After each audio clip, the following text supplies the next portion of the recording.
Hello, welcome back to Tarot Time with Andy. Thank you for being here. This is my vibrational reading. Please do your own research for entertainment purposes. And allegedly, good morning, good evening, good afternoon, and thank you for the super thanks. I got a request to do Chris Cornell. He passed away several years ago. It's been at least 5. His wife did do an interview and spoke about it. So apparently he was a frontman guitarist for Soundgarden, and he was suffering from anxiety and depression. He'd had a history of struggling from addiction issues. His toxicology results had Ativan, which is a benzodiazepine-based drug, very addictive. Usually it is used for alcohol, substance abuse, and it's for anxiety, panic attacks, insomnia issues. He also was on a decongestant and an anti-opiate, a sedative, another sedative. Benzos is a sedative too. Benzos will shut down and calms down the nervous system. It's basically like a booze in a pill, in essence. It hits the same brain receptors. So anyways, basically the potential side effects of Ativan is suicide. Unfortunately, that is all the benzos. All the benzos, when you're coming off them or you're trying to cut them, suicidal ideation is very, very common. Getting off them is complete, utter nightmare. I would know. I had to do it, and it nearly cost me my life. So I've got a whole story on that of myself. So yeah, I am an anomaly. Not too many people actually get off it. It was definitely from a doctor as well. So I understand the effects of that. Absolutely brutal. Anyways, Vicky Cornell, she said that it basically came out of nowhere, like a tsunami, and nothing was on the radar. He was 52 years old. He was at the Detroit hotel after doing a concert at, where was he? The Detroit Fox Theater. Yeah. And he was in some sort of delirium. She said that night when she spoke to him, he wasn't right. His speech was slurred. And it just goes to show money does not buy happiness, because he had $60 million at the time of his death, as far as what he had. So yeah, money doesn't change things, folks. No, it does not. So, okay, so let's get some cards here.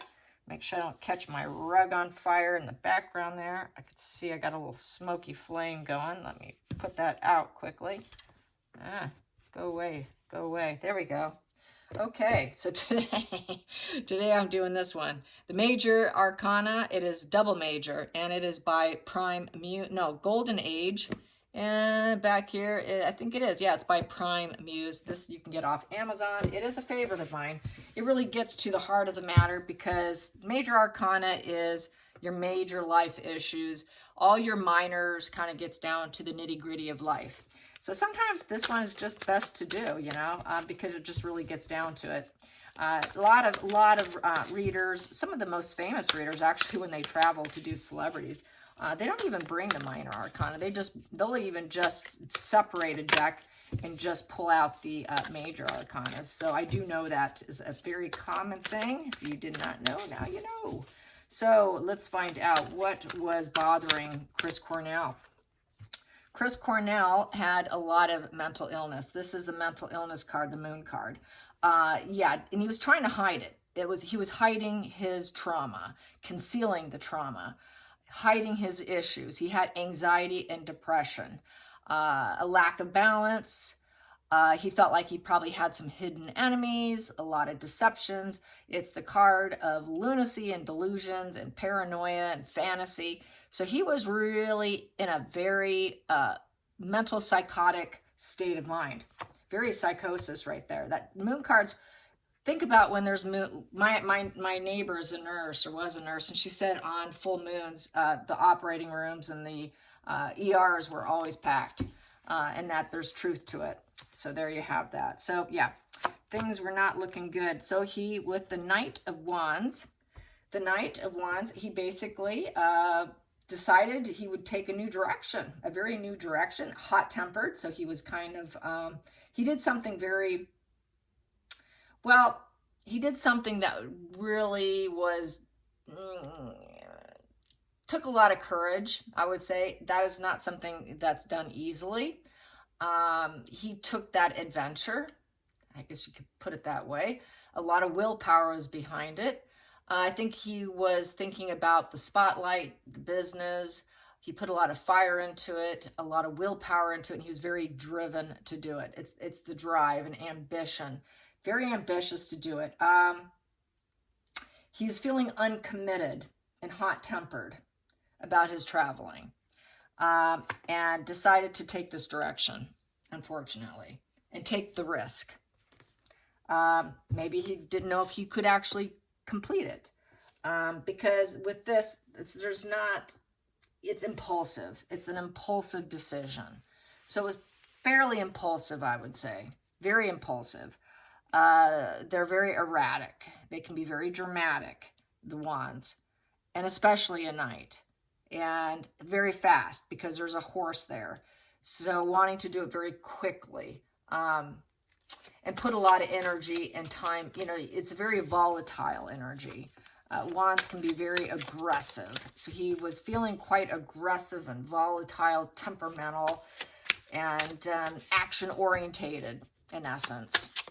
He wanted to do it, and because he was in a very mentally sick place. Let's get to the next position here. Yeah, Judgment. I guess he felt he could never be forgiven. He could not forgive himself from his suffering, from his illness, from his mental illness, and possibly what led him to it, which could have been his drugs led him down that path, because having a drug addiction is, it's a brain injury, you guys. It can cause a permanent brain injury where you never can quite feel the joy. It has that ability to do that, and he couldn't forgive himself. Judgment in reverse. So he was waving the white flag, giving up on himself, giving up on, spiritual wake-up call. He couldn't do it anymore, and just basically giving up on himself, and self-loathing, a lot of self-loathing, feeling like a failure. His inner critic was on fire. He was really attacking himself, feeling very volatile. Lacking kind of self-awareness, lacking self-awareness was him kind of slurring his speech. So he really wasn't of sound mind, probably heavily intoxicated from pills and whatnot. The pills and stuff, he probably took too many because he lacked that awareness of really truly what he was doing. And he took that gamble, very volatile, adventurous, took a lot of willpower to do it. So yeah, and lack of forgiveness, not being able to heal his old wounds, not feeling like he could, get that resurrection, and letting go of his own self-evaluation. Judgment is self-evaluation. He could not look at himself. He didn't like looking at himself when he was in this state of mind. He didn't like seeing himself tank and being depressed. He couldn't answer the wake-up call of evaluating himself and forgiving himself. There was a lack of self-forgiveness. Judgment is all about forgiving yourself and forgiving other people. It's a karmic lesson card, and you're supposed to let go of your grudges, but he just couldn't let go of his grudges. So let's get to the focal point for Chris Cornell. The focal point for Chris Cornell. What an amazing voice he had. And we have here the reverse. Yeah, he just didn't want to look at it. He had a hard time looking at his life issues. That going within, healing his dark side was very difficult for him. He didn't want to. He felt very cracked and broken. You see that ground there? It's very cracked and broken and very hot and just probably angry and vulnerable, fear, passion, paranoia. He was feeling very paranoid, loneliness, rejection. He couldn't go within. Very rigid thoughts, very, very rigid thoughts. And he knew he had to get out of that headspace to go on stage and perform, be hot and sexy on stage and perform. And just feeling quite lost, very lost energy, very mental illness and lost, paranoia, very paranoid here, total inner critic, self-loathing here, and decided to do it. The bottom of the deck, wow, divorce breakup. Maybe he thought the marriage was over. That's the root. The marriage was not going well. Something was going wrong. He also wanted to break free, This is the problem here. This is the root of his problem. He was struggling at breaking free from his indulgences, drugs and alcohol, partying, hedonism, enmeshment with, sexual indulgences and obsessive thoughts, knowing things are bad for you, but you do it anyways because it feels good. A lot of compulsive behaviors. And and also fear of probably letting go and breaking free from that. He had a hard time breaking free from it. So it was his drugs, could have been affecting the marriage too. And fearing that there was a divorce or he wanted out, decided on doing this instead. So let's get to the past position that didn't serve Chris Cornell. Past position that didn't serve him. Past position that didn't serve him. I have to flip these because they all have their own face, you guys. Didn't serve him was trying to stay calm, cool, and collected and balanced, and negotiate, having the integrity and the endurance to be able to keep going and have that discipline, the self-discipline and the courage to get over those life illnesses of mental illness and addiction was too much. It didn't serve him. He just couldn't go the distance.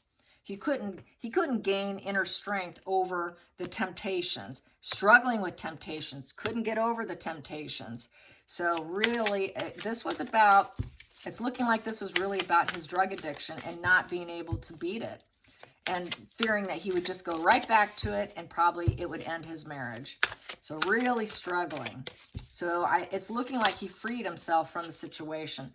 Bad karma, bad luck, he feels it was fated. Things were going in a terrible direction, beyond his control. I cannot do this. It's just beyond my control. And it just felt like lousy luck. It was an unwelcome change. He just couldn't do it.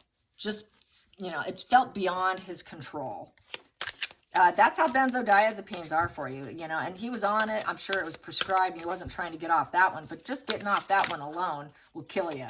Trust me, I know. I'm surprised I'm 6 feet over the ground here. Okay, so here we go. Page of Pentacles in reverse. He felt like he was falling. He couldn't go the distance.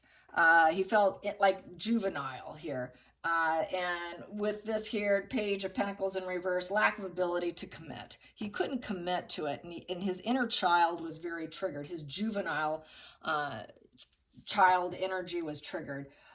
He had a lack of focus. He was distracted. He was overwhelmed. He decided to take the gamble, very dangerous activities. Due to boredom. He just felt like bad news was coming, and he's bad news. So yeah, just very destructive, irresponsible, couldn't commit to sobriety. Let's get to the outside influences affecting Chris Cornell. Outside influences. Yeah, he felt like he was under attack, and everyone was pointing it out to him with the Page of Swords. Page of Swords is just high defense mechanisms. Very triggered. Very, very triggered. Shutting down. His ego was getting in the way. He was detaching from people. Basically, he was trying to break his bad habits, bad relations, which would have been his drugs. He was trying to break those bad relations, but he just felt like he was an attack, and under this, it felt like a dark cloud following him everywhere he go, and this pain and suffering, and just, wow, I just can't get past this. So everywhere he's going, felt like attack, probably because people were using around him, being in that entertainment industry. So he couldn't really escape it, is how I'm feeling with that. Just couldn't escape it. It was just all around him, making it more difficult. Let's get to the hopes and fears for Chris Cornell. The hopes and fears for Chris Cornell. Hopes and fears. He got the fear aspect. Crash and burn. He just couldn't go the distance. He couldn't set the goal and succeed. He couldn't do it. He had a lot of doubts. He felt defeated, and he was right.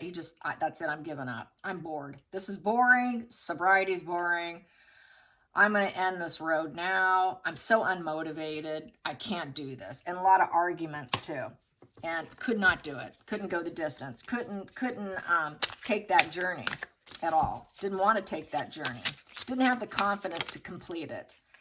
And the final call was the Queen of Wands. Queen of Wands, I'd say basically being self-assured about it. He was this can apply to a man or a woman, but he was very assertive. He had personal magnetism. He was the boss. He decided, I'm going to be the boss here, and I'm going to rise up from the ashes. It's the Queen of Wands is the rising phoenix. So the rising phoenix is basically, intense courage. It took intense courage to do what he did. It is the passion to rise up, which to me, the rising phoenix, going from the ashes and rising up, from a horrible situation, taking charge, being very assertive, very self-assured. He felt very self-assured about doing it. And so there you have that. So that could apply to him. Let's go. Doesn't have to apply to his wife. But that is someone who's in the spotlight, in his feminine energy. Let's clarify that Queen of Wands, Queen of Wands, Queen of Wands. You had boundless creative energy also. And we have here King of Cups in reverse. Yep, he felt like he just didn't love his life anymore. He didn't love himself anymore. King of Cups loves himself. He loves other people. And they understand the human emotion. He could not understand his own emotions. Even though people were probably around him, loving him, being generous, and were dependable and tolerant of him, he had addiction issues. This is the addiction issue: moodiness, volatile, outbursts, very turbulent, depressed, just very repressed too, repressed emotions too. He was repressing it and hiding it, that he couldn't stay calm. He couldn't forgive himself. It's about being able to forgive also, because there's high empathy with the King of Cups. Creative endeavors in reverse. It was affecting his creativity. He couldn't be as diplomatic. Even though he was probably loved by everyone, he just tanked into this addiction. The King of Cups in reverse and the Queen of Cups in reverse is about overindulgences. So he overindulged. Which led him down this road. Let's get some more on this King of Cups in reverse. Overindulgences. Yeah, the overindulgences. I'm going to take myself down and rise up. And we have here the World in reverse. It's just a wash and repeat problem. He had lots of cycles of using, cutting back, getting clean, going back to using, going to detox, getting clean, just back and forth, back and forth. It's wash and repeat, never ending cycle with a negative completion here. It's like the hamster wheel. It's like a hamster wheel of being burdened, feeling like a lack of success, very disappointed in himself, a lack of completion, feeling incomplete because he suffered from it. It's a very suffering situation to try and do it. So that's how I see it. Yeah, very sad. This is definitely an addiction spread. Definitely addiction spread. I'd say it's straight up addiction here. And he decided to self-sacrifice himself with the hangman. Literally, that's what he did. He hung himself. So he did the hangman. I'm going to self-sacrifice myself, literally. Sometimes, usually that's figuratively, but in this case, it's literally. And he felt it was the most idealistic situation to do. And then he could have his spiritual wake-up call, spiritual insights, and know all the secrets of life through self-sacrificial energy. And he just felt that this was the right time. He sort of had this sixth sense about it, that now's the time to go, unfortunately. And this is literally what he did. He sacrificed himself, thinking this is what I need to do, because I can't beat this. I can't beat this addiction. It's just too much. I can't do this.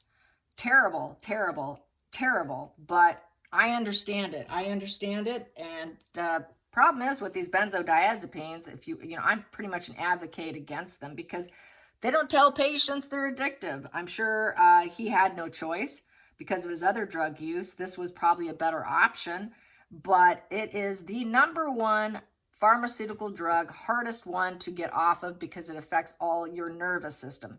It can really jack up your nervous system. It also is quite bad when it comes to dementia and confusion.